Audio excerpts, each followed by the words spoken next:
Le déluge.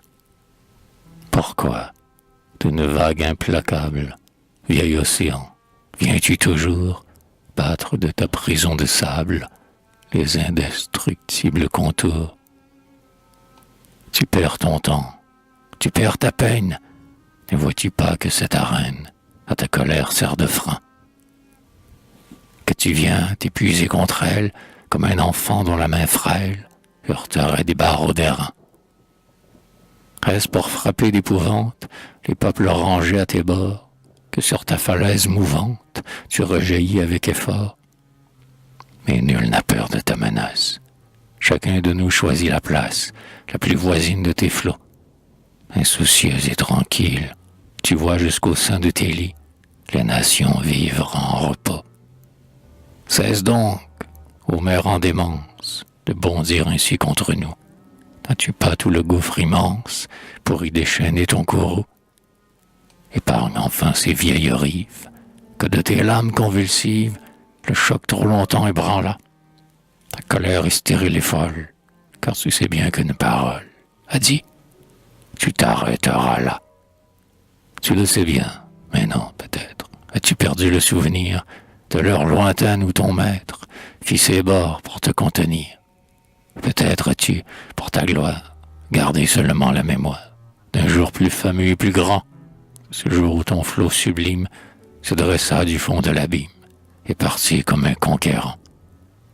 L'impie orgueil, le vice immonde, gagnait partout le genre humain.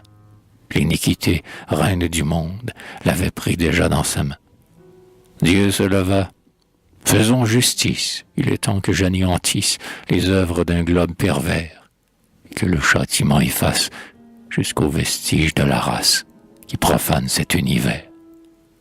Il dit, les cieux s'obscurcirent, la nuit ouvrit ses noirs trésors, et tes ondes, ô mer, frémirent et s'élancèrent de leurs bords.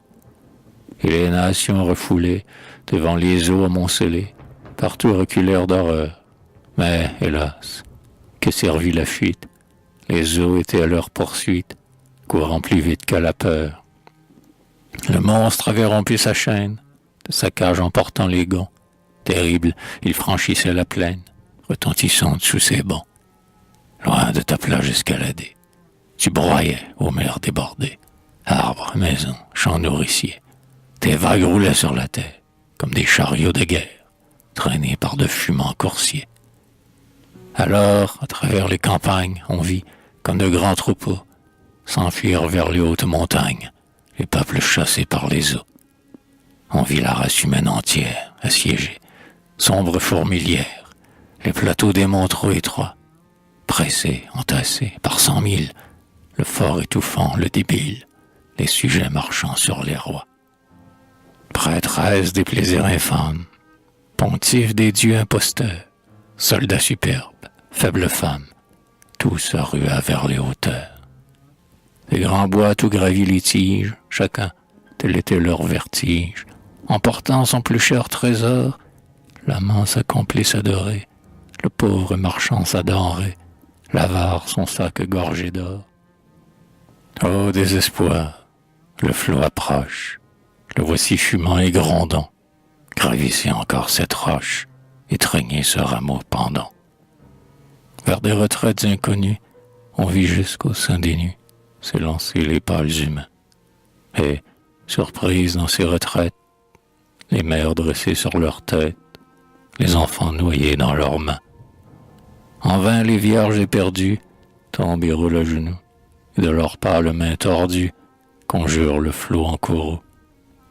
Sourd de toute voix qui l'implore, l'onde impitoyable dévore tout ce qui s'oppose à son cours. Sans reprendre une fois haleine, elle a conquis plaine sur plaine, et sa fureur monte toujours.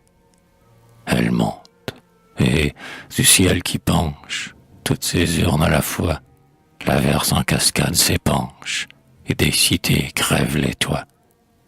À l'eau des mers qui s'amoncellent, s'unit partout l'eau qui ruisselle, du réservoir des cieux béants.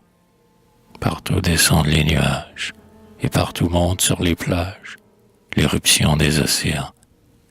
Elle monte, et l'écume elle entre. Ou fuir encore, ou se cacher. Elle atteint le lion dans l'antre et chasse l'aigle du rocher. Adieu les palais et leurs hôtes, adieu les villes les plus hautes, adieu donjons, temples, abats.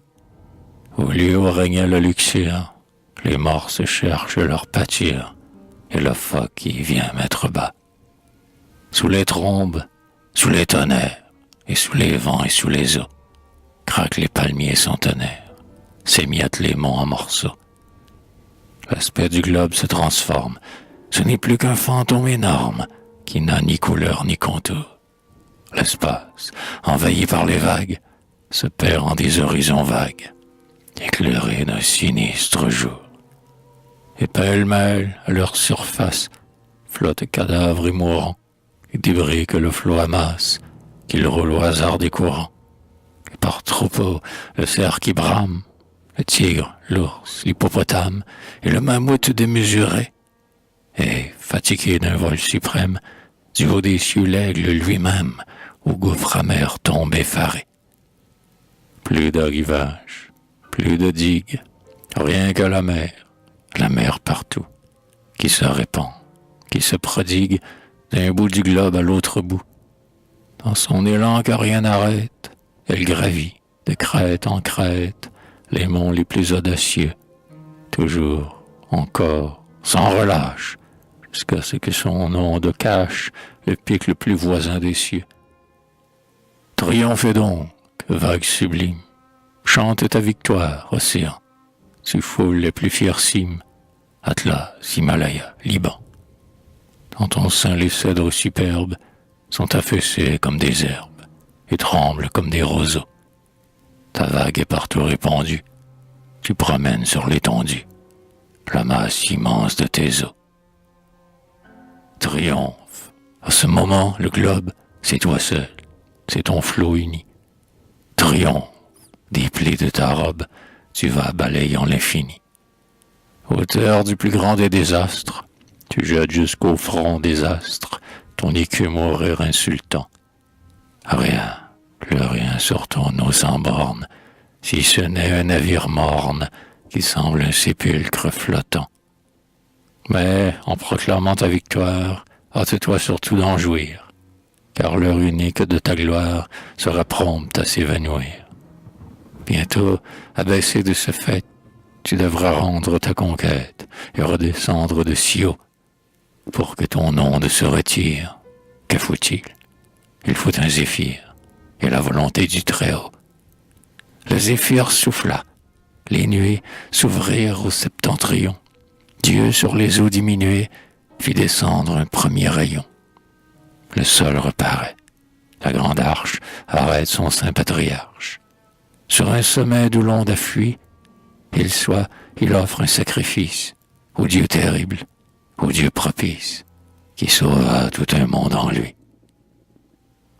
Éloignez-vous, derniers orages, l'Éternel, en trouvant les cieux, déploie au milieu des nuages les couleurs d'un arc radieux.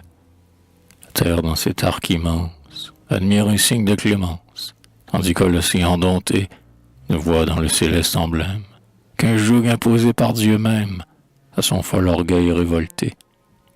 Viens donc de tes rivages, assiéger les âpres contours, ronge tes bords, mine tes plages, et recommence tous les jours.